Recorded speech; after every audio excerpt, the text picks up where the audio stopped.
Yes, sir. Mr. Diddat, you've been telling us, Mr. Diddat, you've been telling in your speech today about the contradictions of the Bible. That's very good. Secondly, you were saying about the fact that the Bible hasn't lived up to its contents. That's fine as well. That's one side of the story, but can you scientifically show some facts from the Quran to show that the Quran is a revelation from God, please? That would be ideal for the Muslims and the non-Muslim brothers. Yes. You see, there are so many things in the Quran which lends itself to scientific discoveries and proving of creation. For example, you see, if you meet one of these young men or learned people, those who say that there is no God, it's one of the answers to the previous question. Now it depends on the type of person that you are meeting, you can use the type of facts that you have at your disposal. You meet a man of learning, a doctor, a professor of astronomy, biology or whatever, and yet he says that there is no God. And when you ask him, according to his learning, the origin of this universe, how did this universe come into being? And that person will postulate, he's going to start explaining to you that you see, millions and millions of years ago, billions of years ago, this universe was one piece. And there was a big bang. And out of that big bang, that explosion, this universe came into being and things started moving in space, and they have been ever since moving at a regular pace.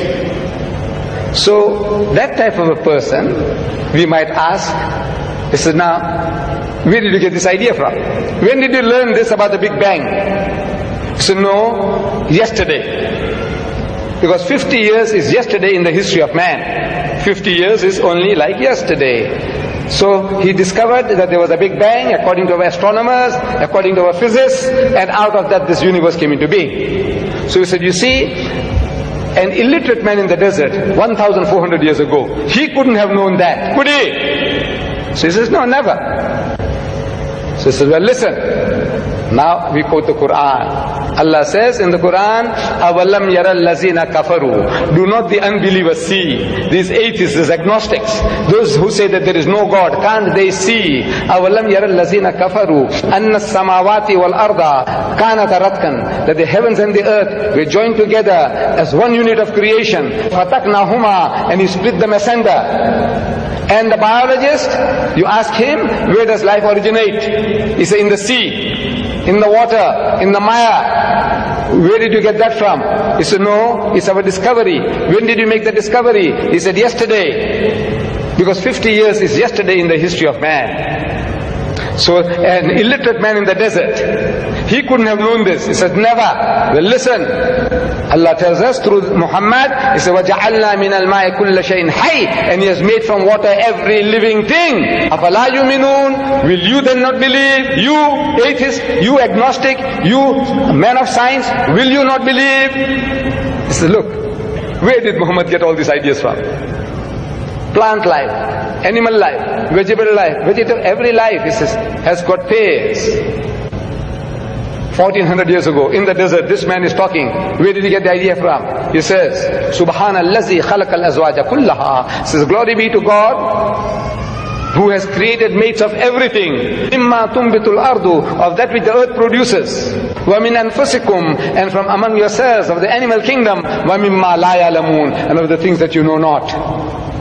Male, female, positive, negative. He says, created mates of everything, of the things that you know and of the things that you don't know. So these are for people with eyes, with sense. They can see that this is not the work of Muhammad. An illiterate man in the desert could never have been able to utter these things. It is from the source of creation who has been giving it to him, that this is the book of God.